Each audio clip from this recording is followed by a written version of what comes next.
Tuhan membalikan keadaan, mengubah kutuk menjadi berkat. Berapa banyak yang percaya bahwa Tuhan sanggup? Iya, saya nggak jadi khotbah kalau sudah nggak percaya. Ya, kalau kita percaya baru saya sampaikan, karena dengan iman semua bisa terjadi. Kita buka hati dan tangkap sesuatu dari firman Tuhan, karena ketika saudara merespon firman, sejauh mana engkau meresponi firman Tuhan, sejauh itu firman itu terjadi dalam hidup kita. Ya, tapi kalau saudara itu dengar firman sambil, habis ini makan apa ya? Ya saudara nggak dapat apa-apa. Tapi kalau saudara datang di sini dan berkata, Tuhan, dari firman yang aku dengar hari ini, aku percaya akan mengubah hidupku, maka itu akan terjadi. Amin. Saudara, ada satu kisah di Alkitab ya tentang Esther. Saya juga mendengar Pak Lukas sedang mencanangkan untuk bulan ini menjadi bulan berpuasa. Satu hal yang kita tahu dari kisah Esther itu yaitu tentang apa saudara? Yang lain tahu enggak? Esther itu tetangga saya, Bu. Ya, siapa tuh Esther? Di Alkitab? Ya, haleluya saudara. Ya, saya tuh kadang suka sedih loh lihat orang Kristen tuh banyak yang tidak tahu kisah dalam Alkitab. Ya, kita harus tahu kenapa dari semua kisah itu kita bisa belajar. Oh, ternyata nilai yang Tuhan mau kita belajar tuh seperti ini, seperti ini. Ya, ditanya Esther, siapa yang tahu? Itu mantan saya dulu, Bu. Namanya Esther. Ya, bertobat saudara. Kita tahu dari kisah Esther yaitu tentang berpuasa. Berapa lama Esther puasa? 3 hari 3 malam tanpa makan, tanpa minum. Ya, silakan kalau saudara mencoba ya. Ya kalau Tuhan suruh, kalau enggak juga jangan ya. Nanti malah kerasukan saudara. Saudara, di dalam kitab Esther ini ada satu cerita di mana Esther ini adalah seorang, dia berkebangsaan Yahudi. Dan pamannya itu adalah Mordekai. Mordekai ini merawat Esther karena dia yatim piatu. Mama papanya sudah mati. Dan mereka ini dulu dibawa dari, ya sebenarnya dia adalah suku Benyamin. Dibawa ke pembuangan di Babel. Ketika bangsa Israel ya mendapat penghukuman Tuhan, terpaksa mereka dibuang di Babel. Dan pada saat itu ya Raja Ahasiweros itu permasyurinya yaitu Ratu Wasti dihukum mati. Kenapa? Karena pada waktu raja panggil, Wasti ini tidak mau datang. Dan hukumannya walaupun dia permasyuri atau ratu, kalau dipanggil oleh raja tidak mau datang, maka dia harus mati. Ketika Ratu Wasti mati, raja ini ya kesepian, gundah gulana. Ya, lalu orang-orang di bawahnya raja berpikir, kita ini tidak bisa loh biarin raja kita ini gundah gulana tanpa ratu. Jadi sebaiknya kita carikan pengganti. Memang laki-laki itu tidak tahan hidup lama-lama sendiri. Ya enggak bapak-bapak? Hello, kalau istrinya mati pasti pengen. Kok ibu-ibu yang jawab? Ibu-ibu jawab kawin, ya. Tapi itulah enggak apa-apa ya, namanya juga laki-laki ya, tapi berdoa harus cari yang terbaik ya, supaya kok amin? Kok ibu-ibu amin semua ya? Pengen mati semua. Oh, ternyata setelah saya melihat ini ibu-ibu yang janda sudah tidak punya suami semua, makanya mereka bilang amin. Ternyata ibu-ibu yang pengen, nah ya kawin lagi. Jangan ya, kalau ibu-ibu itu, perempuan itu kadang lebih banyak janda daripada duda. Kenapa saudara? Karena perempuan itu lebih tahan, dia hidup sendiri, suaminya mati dia nggak kawin lagi. Tapi bapak-bapak, ya istrinya mati pengen cepet-cepet. Ibu-ibu lagi yang jawab kawin. Ya, sampai ada saudara bapak-bapak di Manado sana, bukan di sini ya. Tiap hari dia ke kuburan istrinya bawa kipas angin. Ditanya orang, kenapa Pak tiap hari bawa kipas angin? Iya, soalnya istri saya berpesan, sebelum kuburan saya kering, kamu tidak boleh kawin lagi. Jadi saya bawa kipas angin supaya cepat. Memang seperti itu ya. Lalu Raja Ahasiweros juga dia merana, aduh kok istri saya akhirnya mati, saya sendiri. Lalu dikumpulkanlah para wanita-wanita yang tercantik untuk menjadi pengganti ratu. Nanti dipilih siapa yang paling cantik. Lalu Esther terpilih salah satunya, saudara. Tapi Mordekai bilang begini, nanti kamu jangan bocorkan identitasmu. Jangan bilang kalau kamu tuh orang Yahudi. Karena kita ini bukan lagi di negara kita sekarang, jadi diam-diam aja. Tiba-tiba saudara, raja ini mengangkat seorang menjadi kepercayaan raja. Namanya itu Haman. Haman adalah seorang yang gila hormat, gila jabatan, tukang cari muka dan mata duitan.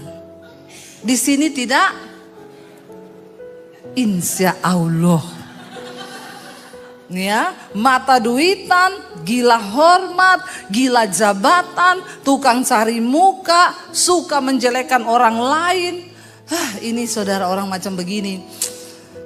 Aduh ya, memang ya kalau dibaptis harus dicelupin selama 15 menit. Biar dia buka mata langsung di rumah Bapa di sorga. Orang model begini karakternya, yang dia akan dapatkan pasti adalah kebinasaan. Satu kali ketika raja mengangkat jabatannya dan memberikan dia pangkat yang tinggi, lalu raja berkata, semua harus hormat kepada Haman.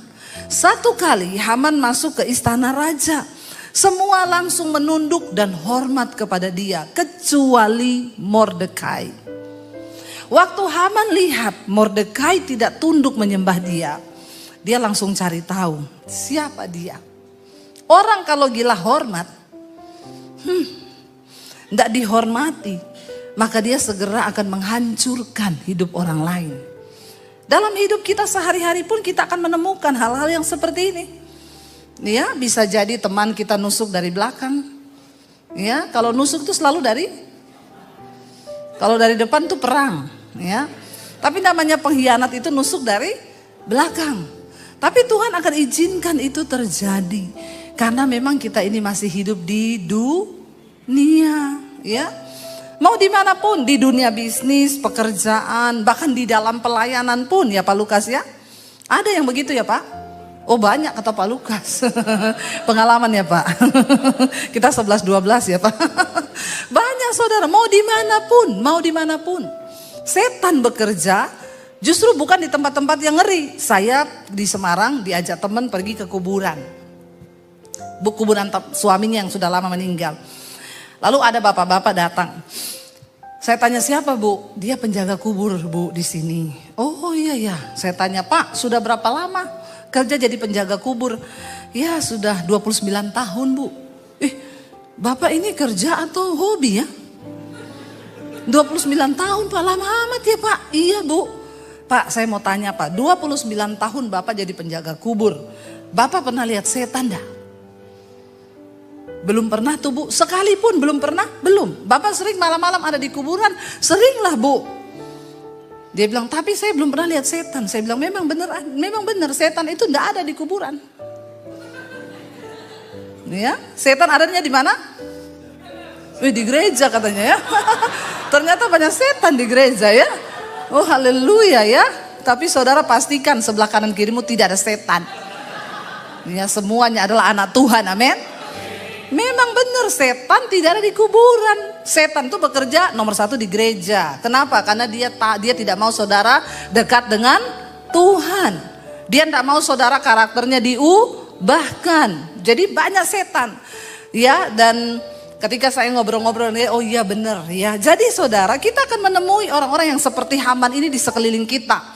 Yang ingin membunuh karir kita, ingin membunuh pekerjaan kita, ingin membunuh pelayanan kita, ingin membunuh siapapun saudara. Ada orang-orang begini. Ketika dia melihat Haman tidak tunduk kepada dia, kita buka bersama Esther pasal yang ketiga, ayat yang ke-5 sampai ayat yang ke-6. Esther 3 ayat 5 dan ayat yang ke-6 saudara. Firman tuh di sana berkata begini. Ketika Haman melihat bahwa Mordekai tidak berlutut dan sujud ya kepadanya, maka sangat panaslah hati Haman. Cuma karena tidak berlutut, tidak hormat, hatinya jadi kasihan deh ya. Ngapain saudara? Tapi tanpa kita sadari itu terjadi dalam hidup kita. Kenapa banyak orang mau cerai? Karena engkau berkata, harusnya istriku tuh begini. Harusnya suamiku tuh begini. Harusnya kalau aku pulang tuh dia begini. Lalu kalau tidak terjadi seperti yang kita mau, maka panaslah hati kita. Iya Pak ya. Sebenarnya kita juga punya benih-benih roh dari Haman ini. Yang kepengen dihargai, ya kepengen dihormati, yang kepengen diberbuat begini, yang kepengen dilakukan begini. Lalu kalau tidak terjadi kita marah. Karena kenyataannya tidak sesuai dengan ekspektasi kita. Haman jadi panas hatinya saudara. Cuma gara-gara ya Mordekai tidak tunduk dan tidak hormat. Ini orang gila hormat saudara. Ya nggak perlulah saudara ya. Kita ini mau dihormati kayak apa juga ngapain ya. Makanya orang macam begini gila jabatan, gila hormat ya pasti suka cari muka. Ya padahal sudah punya. Lalu jadi bermuka. Ya bermuka dua. Muka kok dua. Muka satu aja susah rawatnya apalagi dua. Makanya jangan suka cari muka. Mari kita sibuk cari muka sama Tuhan. Itu yang paling enak, luar biasa saudara. Ketika kita cari muka sama Tuhan, kita dapat perkenanan Tuhan. Cari muka sama manusia ngapain? Ya nggak perlu saudara. Ketika dia melihat bahwa Mordekai tidak sujud menyembah, panaslah hati Haman. Bapak-bapak, jangan kau suka hatimu panas. Sama istri panas, sama anak panas. Di gereja saja kelihatan luar biasa nyanyi, nyembah, pulang di rumah marah-marah terus. Itu pasti kau ditunggangi roh kuda merah. Apa itu di Alkitab dibilang roh kuda merah itu? Roh pencabut damai sejahtera. Kalau dia datang damai sejahteranya orang hilang. Itu artinya kau punya roh kuda merah ya kayak Haman ini. Jadi ibu-ibu kalau ada suamimu marah-marah, ngomong saja kau itu punya roh kuda merah. Baca kitab Wahyu. Ya kalau pulang damai sejahteranya hilang. Tetapi dikatakan di sana apa? Haman itu menganggap ya dia menganggap dirinya terlalu hina untuk membunuh hanya Mordekai saja. Karena orang telah memberitahukan kepadanya kebangsaan Mordekai itu orang Yahudi. Jadi Haman mencari ikhtiar untuk apa? Memusnahkan semua orang Yahudi. Yakni bangsa Mordekai itu di seluruh kerajaan Ahasiweros. Dia tahu mereka ini pendatang. Mereka ini hanya pendatang. Ya. Jadi dia mencari ikhtiar jahat. Kalau cuma bunuh dia rugi. Mumpung saya punya kekuasaan. Saya musnahkan satu bangsanya yang tersisa. Yang masih ada di kerajaan ini. Lalu dia menghadap Raja Ahasiweros. Dia bilang gini, Raja, di kerajaanmu ini ada satu bangsa yang tidak jelas asal usulnya. Dan mereka itu tidak mau tunduk sama aturan raja. Mereka tidak mau tunduk sama hukum. Jadi begini Raja, beri aku kekuasaan untuk aku bisa melakukan sesuatu atas mereka. Saudara, Raja melepaskan cincin peraknya. Diberikan kepada Haman. Cincin itu pada zaman itu adalah tanda materai atau tanda tangan raja. Siapapun yang mendapatkan cincin materai itu, dia bebas melakukan apapun yang dia mau. Karena artinya itu persetujuan dari raja. Lalu dia mulai buat surat, bersiap-siap. Semua orang Yahudi yang ada di dalam kerajaan Raja Ahasiweros akan dibunuh semuanya. Harta kekayaannya akan dipersembahkan menjadi milik negara. Lalu ketika Mordekai mendengar hal itu, semua orang Yahudi yang ada pada waktu itu di kerajaannya Ahasiweros, mereka berduka, mereka ketakutan. Coba kita bayangkan kalau itu terjadi pada kita saudara. Tiba-tiba ada satu hukum yang berkata bahwa semua yang bukan warga negara akan dimusnahkan. Bagaimana perasaan kita? Ya kalau kita membaca Alkitab, mari kita merenungkan bahwa coba kalau itu terjadi kepada kita. maka pasti akan ada kesedihan yang besar. Dan ini masalah yang lebih berat daripada semua masalah. Ini adalah nyawa taruhannya.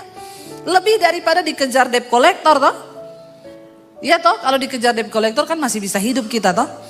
Ya walaupun nipu-nipu ndak ada lagi pergi atau kemana. Tapi ini negara yang mengeluarkan aturan.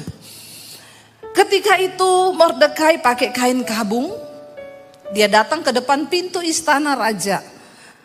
Lalu orang bercerita kepada Esther, ada Mordekai di depan istana pakai baju kain kabung. Esther bilang, cepat berikan baju kepada dia. Tidak boleh ada seorang pun yang pakai kain kabung berdiri depan pintu istana. Nanti akan dihukum mati. Lalu orang datang memberikan baju dan Esther bilang, tanya sama Mordekai, ada apa? Kenapa dia pakai baju begitu? Lalu Mordekai bilang, sampaikan kepada Esther. Ya, bilang kepada Esther. Kita lihat ayat Esther 4 ayat yang ke-6. Ya, Esther menyuruh Hatah untuk pergi menemui Mordekai di depan pintu gerbang istana. Ayat yang ke-6 Esther 4. Lalu keluarlah Hatah mendapatkan Mordekai di lapangan kota di depan pintu gerbang istana raja. Mordekai menceritakan kepadanya segala yang dialaminya serta beberapa banyaknya perak yang dijanjikan oleh Haman akan ditimbang untuk perbendaharaan raja sebagai harga pembinasaan orang Yahudi. Juga salinan surat undang-undang yang dikeluarkan di Susan untuk memunahkan mereka itu diserahkannya kepada Hatah supaya diperlihatkan dan diberitahukan kepada Esther. Lagi pula Hatah disuruh menyampaikan pesan kepada Esther supaya pergi menghadap raja untuk memohon karunia-Nya dan untuk membela bangsanya di hadapan baginda. Esther diberitahu, ini loh, kamu nggak tahu ada undang-undang baru yang dibuat oleh Haman. Bangsa kita akan dibinasakan. Bahkan sudah disediakan ya emas untuk orang-orang yang mau membinasakan orang-orang Yahudi yang ada. Lalu Esther menjawab begini saudara. Ya Esther bilang kepada Hatah, sampaikan kepada Mordekai. Esther 4 ayat 11. Esther 4 ayat 11.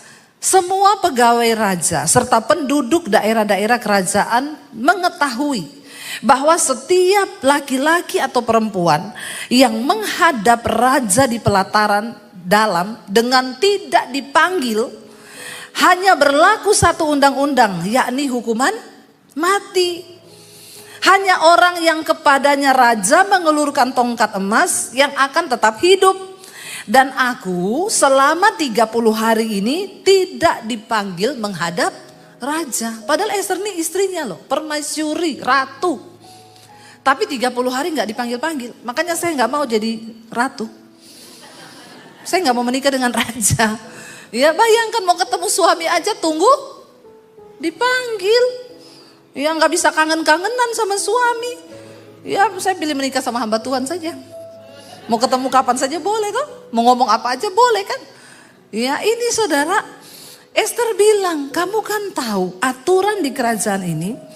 Kalau orang gak dipanggil menghadap raja, lalu masuk sendiri menghadap, cuma satu hukumannya apa? Hukuman mati. Kecuali raja mengulurkan tongkat, itu artinya aku mendapatkan perkenanan. Maka aku akan hidup. Ya, Esther bilang, bagaimana? Saya ini udah 30 hari loh gak pernah dipanggil-panggil sama raja. Jadi tunggu aja. Lalu saudara, ketika disampaikan kepada orang perkataan Esther itu kepada Mordekai, maka Mordekai menyuruh menyampaikan jawab ini kepada Esther.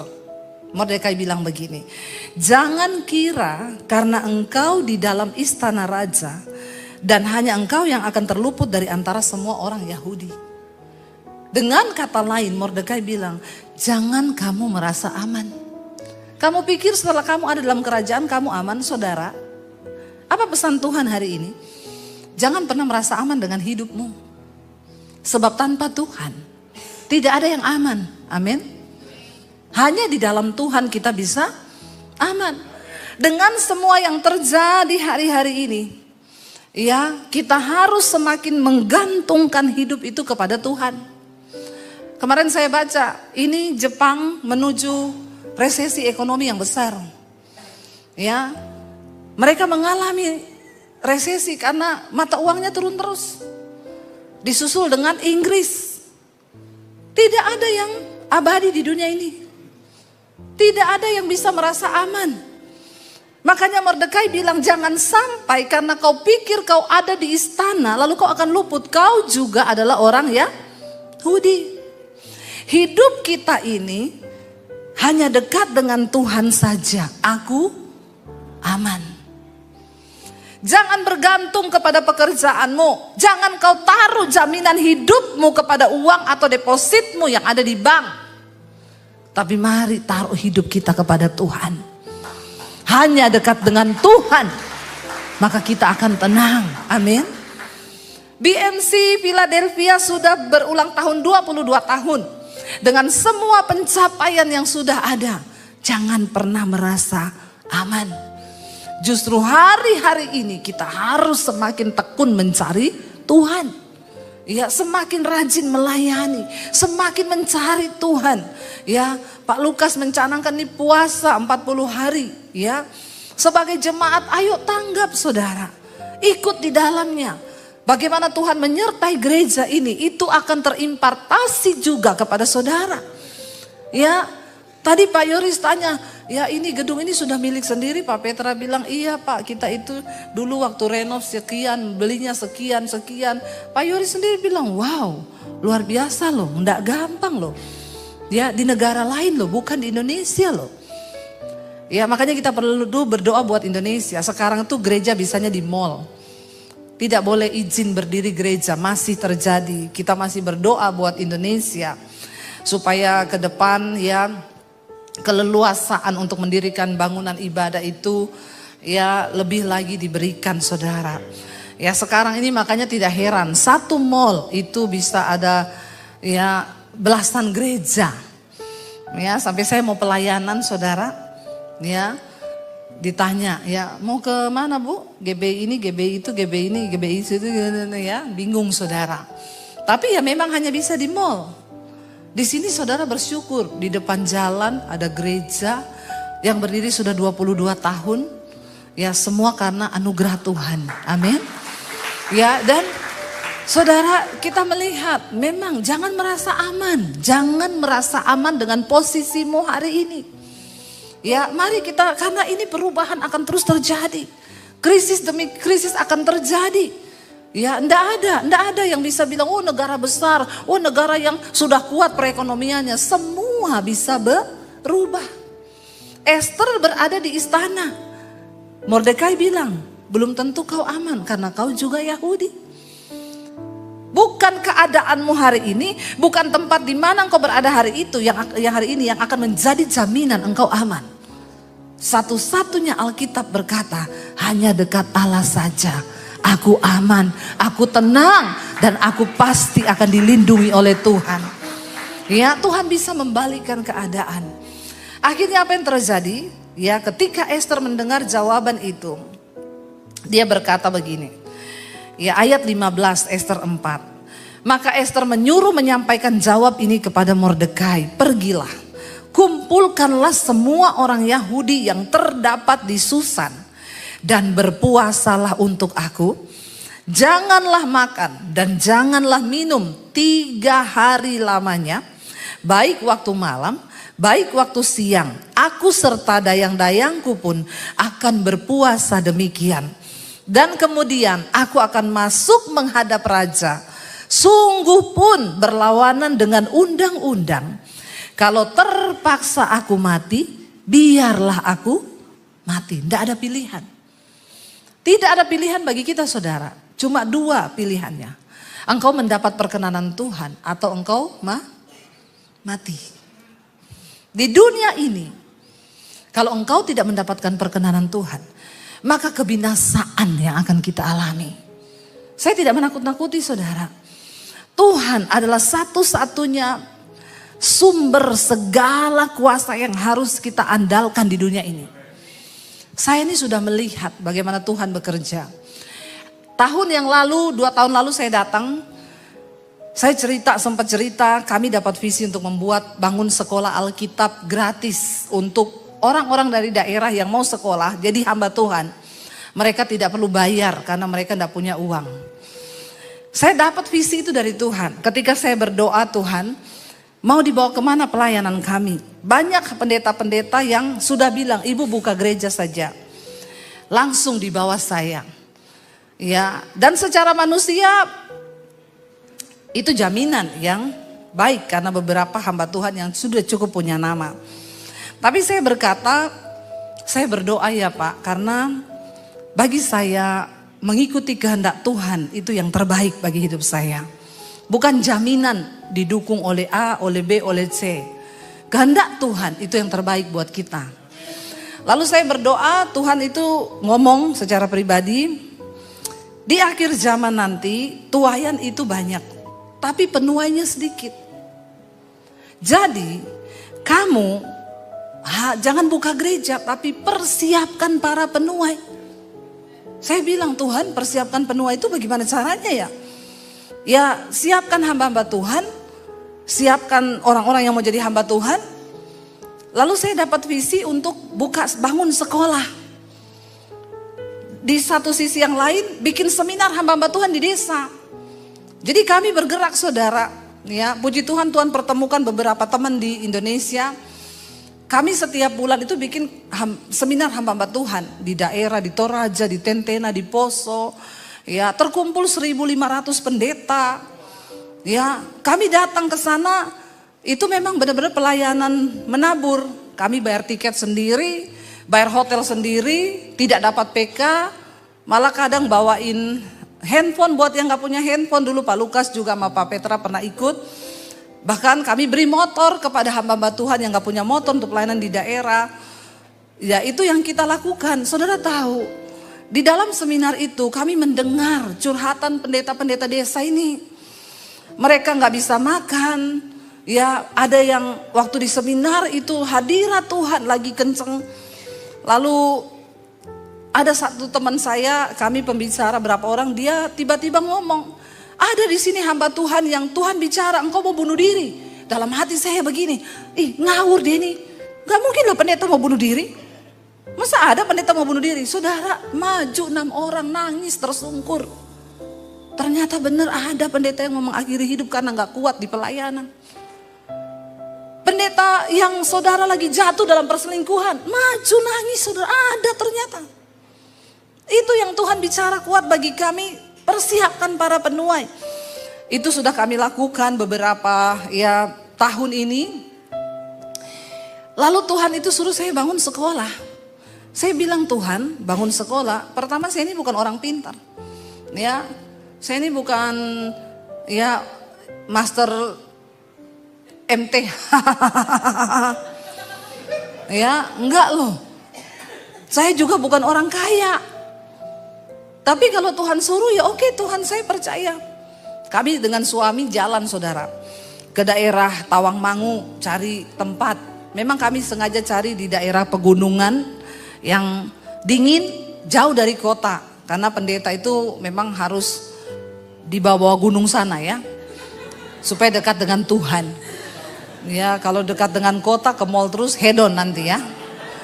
Jadi kita sengaja cari daerah sana. Kami keliling-keliling, dapat harganya cocok tanah, izinnya susah. Dapat yang izinnya gampang, harganya mahal. Saya putuskan dengan suami, kita balik aja ke Jakarta yuk. Nanti kita balik lagi. Beberapa kali kami balik loh, untuk sebuah visi Tuhan. Lalu satu kali saya bilang, Tuhan kami sudah berusaha ya. Tapi Tuhan lihat tidak ada tempat. Tiba-tiba ada satu orang jemaat Mesbah Doa WA saya, Bu saya dengar ibu lagi cari tanah untuk bangun sekolah. Iya Bu, saya punya tanah Bu di daerah Bandungan. Itu di bawah gunung. Kalau ibu cocok coba ibu pergi lihat. Oh iya Pak, kami berangkat saudara. Cocok banget tempatnya, gunung-gunung ya. Oke, jadi gimana Pak? Ya sudah kita ke notaris tanda tangan, tanah 4.500. Lalu mulailah kita bikin rancangan pembangunan. Tuhan kasih pemborongnya jemaat Mesbah Doa, yang gambar desain jemaat Mesbah Doa, jadi mereka semua gak minta dibayar. Pokoknya ini gratis buat pelayanan. Waktu keluar anggaran saya lihat, aduh miliaran saudara. Bayangan saya ratusan juta aja ya. Ternyata sekian M. Saya bilang sama suami, bagaimana ya kita ya? Kok kita ini terlalu berani ya? Kayaknya salah ini. Salah ini. Tapi saya bilang sama suami, tenang aja. Kan kita ada YouTube. Jemaat saya di YouTube itu ya sekarang hampir 800.000. Gampang, kita taruh aja nomor rekening di layar. Sambil jalan-jalan gitu kan, saya khotbah terus, saudara kami sudah mulai pembangunan sekolah, silakan menabur, ya rekeningnya muter terus ya, di sini QRIS, di sini QRIS, ya gampang kan? Oh iya gampang. Balik ke Jakarta saudara, sampai di Jakarta suami saya bilang, kamu kasih tahu saya ya kalau kapan mau ditayangkan nomor rekening, sekalian kamu buat pengumuman. Oh iya, nanti kita syuting dulu. Mau syuting, Tuhan ngomong, silakan kamu taruh nomor itu di layar. Aku tidak ikut-ikut. Biasa aja keles. Bahagia banget lu.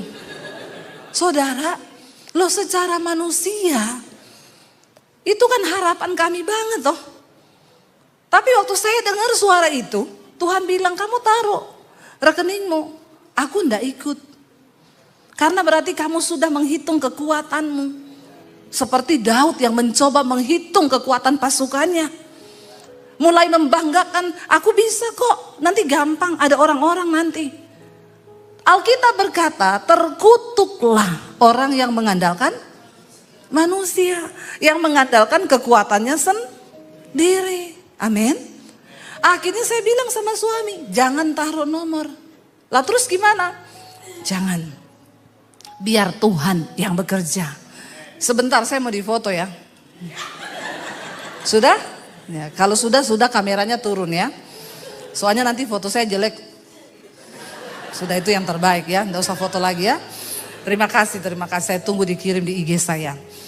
Saudara, jadi saya akhirnya bilang sama suami, nggak usah, kita lihat Tuhan bekerja. Kalau kita taruh nomor itu, mungkin kita bisa dapat yang kita mau. Tapi Tuhan kalau bekerja unlimited, amin. Dan Tuhan akan memberkati orang yang mengandalkan Tuhan. Nggak jadi kami taruh, kami mulai pembangunan. Saudara tahu waktu mulai pembangunan, orang WA saya, pemborong, Bu, kita akan mulai untuk dana awal, Ibu datang, kapan datang ke sini? Bawa 400 juta. Iya Pak. Saya bilang sama suami, ada 150 juta saya pegang cash. Nanti kalau udah mau berangkat, ya kita ke bank ambil. Tiba-tiba ada orang telepon saya, Bu Debbie, saya mau ke rumah ibu ya. Mau ngapa? Antar makanan, boleh toh, sama ketemu ibu mau foto. Iya datang aja, datang. Habis bawa makanan, Bu saya mau kasih titip berkat ya, ini ya ada uang 50 juta. Saya terima, oh ya terima kasih Bu ya. Sudah dia pulang, berarti saya sudah pegang 200 juta, kurang 200. Saya bilang sama suami, lusa kita berangkat, kita mampir di bank. Sebelum berangkat, ada orang telepon, Bu Debbie kapan bisa ketemu? Saya pengen ketemu ibu, Bu saya dari Kanada loh. Ya bukan orang Indonesia, dari Kanada. Iya kenapa Pak? Ketemu sebentar aja Bu, di mana? Saya mau ke Semarang, saya bilang lusa. Ya tapi ketemu sebentar boleh nggak? Ya udah di Starbucks aja ya. Ya udah dekat apartemen saya, kita pergi saudara.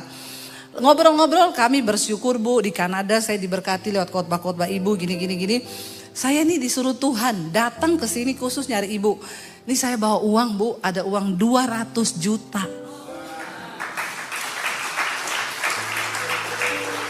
Tuhan suruh saya kasih. Saya tuh kaget Tuhan. Tuhan bilang iya karena kau gak pasang rekening. Kami berangkat saudara. Pembangunan semua berjalan, kami terkaget-kaget. Ada orang WA, Bu, sudah ini saya mau sumbang cat, saya ini toko cat. Saya kasih Ian, ini nomor pemborongnya, kamu hubungan sendiri sama pemborongnya. Bu, saya ini dari ini mau sumbang semen, mau sumbang ini. Ya ini hubungi pemborongnya. Bu, ini. Bu, saya dari pabrik kasur, Ibu butuh kasur berapa? 100, oke saya datangkan dari pabrik. Jadi itu anak misi saudara, mereka tidur di kasur spring bed dari pabrik masih baru. Lengkap sama bantal guling. Saya bilang jangan dikasih gulingnya, bantal toh. Keenakan mereka. Mau jadi hamba Tuhan di desa, malah peluk-peluk guling. Nanti pada nggak mau lulus semua bertahan di situ semua, nggak mau pulang ke kampung. Enak aja saya dulu tidur pakai dus Indomie. Kamu tidur di busa semua enak. Di telepon Bu, waktu sudah terakhir. Saya bilang sama suami, kita belum beli furniture loh buat kita punya sekolah. Nanti kita lihat yang murah-murah. Saya mau pelayanan ke Malang ini. HP saya ting Bu. Saya dari pabrik furniture di Malang. Ibu kapan ada waktu ke Malang? Ini saya mau ke Malang. Ibu mampir di pabrik kami, Tuhan suruh saya hubungi ibu. Ibu pilih furniture mana yang ibu perlu, buat ditaruh di tempatnya ibu. Dari distributor Panasonic telepon, Bu, saya semua yang berbau Panasonic dari saya. Lampu listrik, semua AC dari saya. Sampai selesai, saudara tahu uang yang sudah saya simpan untuk pembangunan tidak terpakai. Tuhan mencukupi semuanya. Saya tidak pernah minta proposal, ya Pak Lukas ya. Saya nggak pernah WA Pak Lukas kan, Pak tolonglah Pak ya. Saya lagi mau bangun atap Pak ya, butuh sekian M ya. Saya nggak pernah hubungi Pak Petra ya Pak, minta proposal kan. Sorry saudara. Kadang orang berpikir, oh kita itu berteman dengan pejabat, Pak Yoris, Pak Petra, Bu Debbie itu pasti salsat sepret. Saya punya prinsip saudara. Kita ini kalau dalam hal uang tidak dapat dipercaya, tidak mungkin Tuhan beri kepercayaan yang lebih besar. Tapi ketika dalam hal mamon engkau bisa dipercaya, maka Tuhan akan memberkati engkau berlebih. Amin saudara. Kalau ada hamba Tuhan sampai meminta atau memberi proposal, maaf saudara ya, bagi saya apalagi itu bukan jemaatnya. Kalau memang Pak Lukas kan ini memang jemaat, kita semua membangun gereja ini bersama-sama. Ya, saya punya prinsip, orang yang sungguh-sungguh mengandalkan Tuhan, engkau akan melihat unlimited Tuhan bekerja. Sampai hari ini di asrama saya di sekolah Alkitab itu ada 32 orang dengan staff dan security. Pengeluarannya setiap bulan itu puluhan juta, 6 bulan satu angkatan ratusan juta. Tadinya saya pikir uang dari mana Tuhan? Saudara tahu? Yang tidak pernah kita pikirkan sampai hari ini. Bu, dari pabrik tahu, kirim tahu 600, kirim tempe 30 batang. Katanya nanti setiap 2 minggu mereka akan kirim rutin. Telur 2 peti besar. Bu, ini ada orang yang kirim ayam sekian puluh kilo. Bu, ada yang kirim daging babi. Bu, ini ada yang kirim sayur berkarung-karung. Sampai kami harus berbagi dengan panti asuhan. Karena kebanyakan. Saudara, dan saya tidak pernah ngomong sedikit pun di mesbah doa, saudara kami butuh telur, kami butuh tempe tahu. No. Saya baru melihat Tuhan itu bekerja. Yang tidak pernah kita pikirkan, yang tidak pernah kita bayangkan loh. Ya, makanya saya mau bilang sama saudara hari ini, andalkan Tuhan. Jangan andalkan keadaanmu, pekerjaanmu hari ini. Tetap berlutut di kaki Tuhan dan bilang, Tuhan, semua yang aku bisa nikmati ini adalah berasal daripada Tuhan saja. Tidak ada yang dari kita dan kekuatan kita. Saudara, akhirnya di sana dikatakan apa? Esther suruh berpuasa semua. Yang Esther butuhkan hanya satu, yaitu perkenanan Tuhan. Ini antara hidup dan mati. Saya juga tidak bisa membayangkan kalau kita menjadi Esther. Dia akhirnya bilang apa? Ya sudah, kalau memang dengan cara ini aku mati, biarlah aku mati. Lalu saudara, saya belajar kenapa Esther ini dipilih begitu luar biasa. Ternyata untuk mendapat perkenanan raja. Ketika pertama kali di antara wanita yang cantik-cantik yang ada di kerajaan Ahasiweros dipilih untuk menjadi permaisuri, mereka itu yang sudah terpilih sebelum masuk menghadap raja untuk mendapatkan perkenanan siapa yang dipilih menjadi permaisuri. Mari kita lihat Esther 2 ayat 12 dan 13 saudara. Apa persiapannya untuk menjadi seorang ratu yang akan mendapatkan perkenanan raja menjadi permaisuri? Esther 2 ayat 12 berkata begini. Tiap-tiap kali seorang gadis mendapat giliran untuk masuk menghadap Raja Ahasiweros, dan sebelumnya ia itu dirawat menurut peraturan bagi para perempuan selama berapa lama? 12 bulan atau 1 tahun. Sebab seluruh waktu itu digunakan untuk apa? Pemakaian wangi-wangian. 6 bulan untuk memakai minyak mur, dan 6 bulan lagi untuk memakai minyak kasai serta lain wangi-wangian perempuan. Untuk bisa mendapatkan perkenanan raja, 1 tahun mereka dilulurin pakai minyak mur sampai badan mereka itu menyatu dengan bau harum dari minyak mur. Di rempah-rempah 6 bulan lagi, 6 bulan dipakein minyak mur, 6 bulan dipakein rempah-rempah yang lain. Supaya ketika menghadap raja, wangi itu keluar dari tubuhnya. Jangan sampai bau ketek.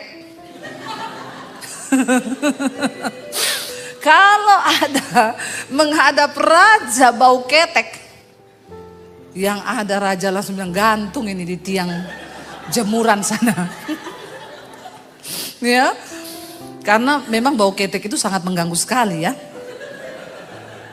Jadi tolonglah pakai deodoran yang bau-bau itu ya.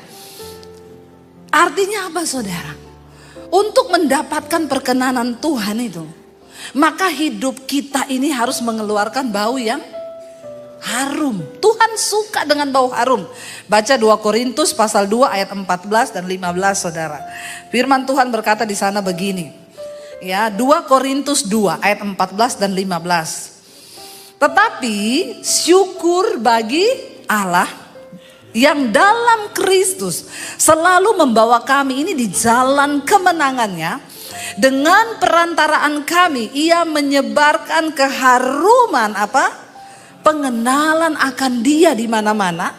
Sebab bagi Allah kami adalah bau yang harum dari Kristus di tengah-tengah mereka yang diselamatkan dan di antara mereka yang binasa.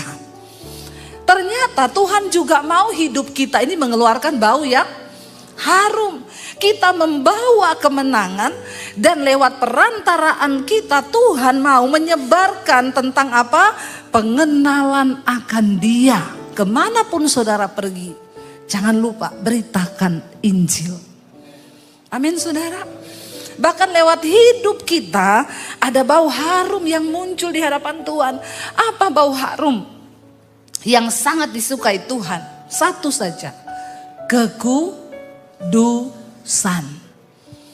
Jangan ada bau busuk dosa dalam hidup kita. Sebab itu akan menghalangi berkat Tuhan. Jangan kau simpan kenajisan. Jangan kau simpan perselingkuhan.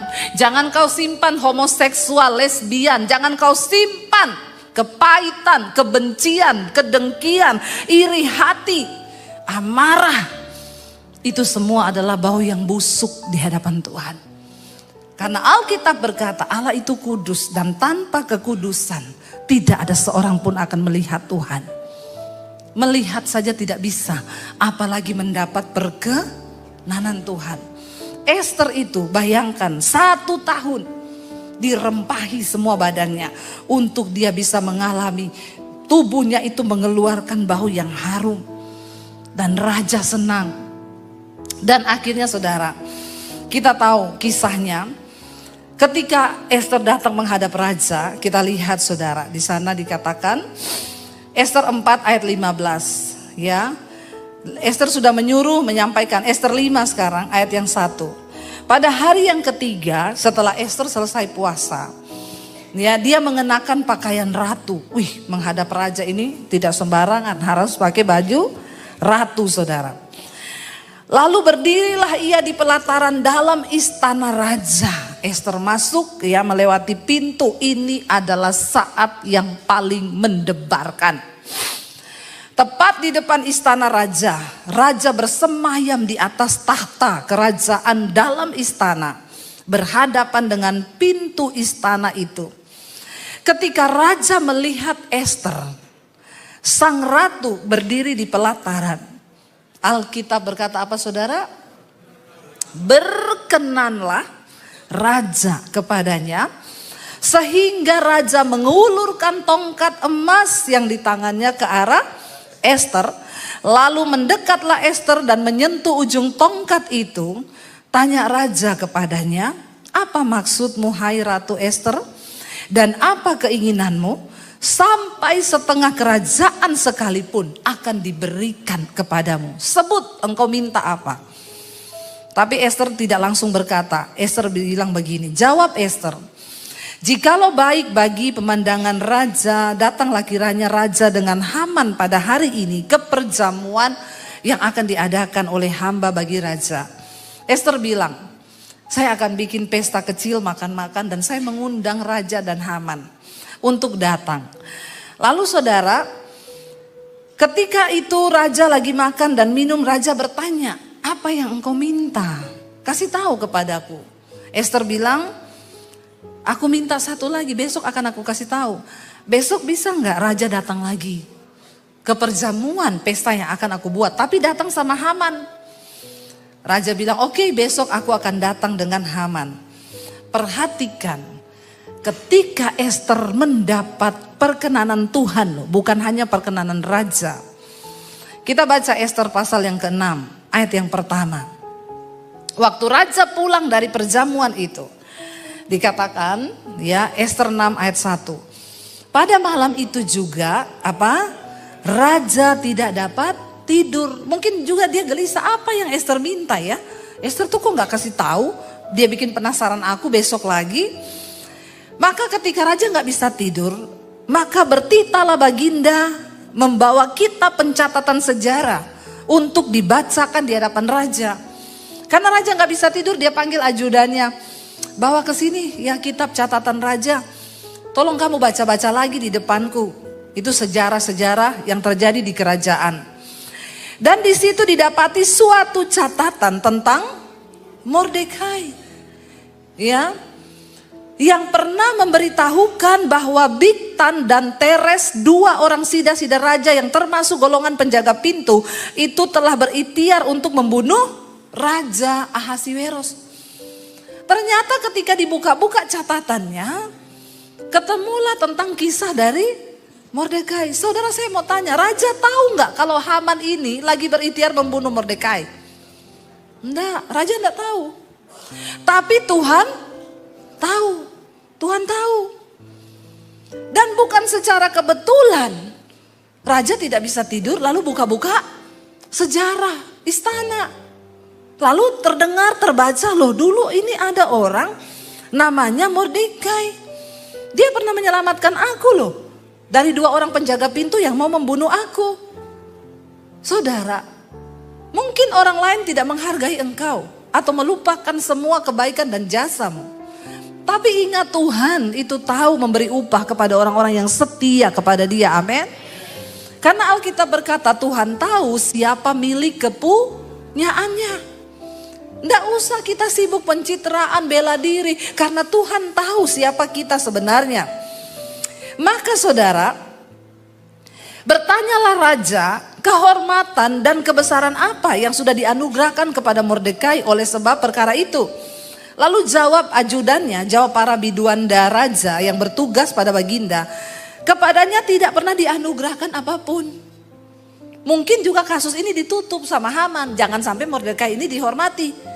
Makanya dia bilang, oh enggak pernah Pak Raja, Mordekai tidak pernah dikasih apa-apa dari jasanya dia menyelamatkan nyawa raja. Saudara, Tuhan itu enggak pernah lupa dengan kebaikan, dengan apa yang pernah kita tabur. Sekalipun orang melupakannya, bahkan orang memfitnah kita seperti apapun, percayalah Tuhan mencatat semua benih, taburan air matamu, taburan uangmu, taburan apapun yang kau pernah lakukan. Dia tidak pernah lupa. Saya tuh suka meneteskan air mata kalau orang tuh berkata, Bu, saya melihat ibu sekarang ya, taburan air mata ibu yang lalu itu sekarang Tuhan bayar semuanya. Ya saudara, dan dia tidak pernah lupa loh dengan apapun yang kita lakukan. Akhirnya dikatakan saudara, dikatakan begini, setelah Haman masuk, tiba-tiba raja lagi dengar kisah itu, Haman masuk, yang tukang cari muka ini. Yang gila jabatan ini. Memang Tuhan tuh tahu meninggikan orang yang rendah hati dan merendahkan orang yang tinggi hati. Tuhan tuh tahu.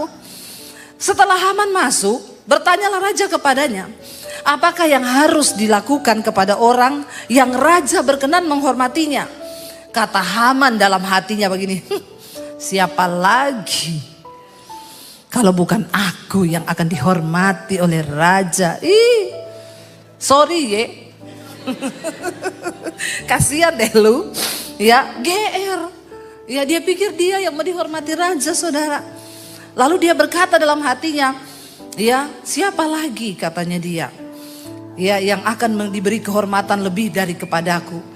Oleh karena itu Haman jawab kepada raja mengenai orang yang raja berkenan menghormatinya. Dia bilang dia harus dipakaikan bajunya raja, diberikan kudanya raja, diberikan keretanya raja, bahkan diberi mahkotanya raja. Dan saudara tahu hari itu Haman sudah menyuruh orang membuat tiang gantungan untuk Mordekai yang tingginya 50 hasta.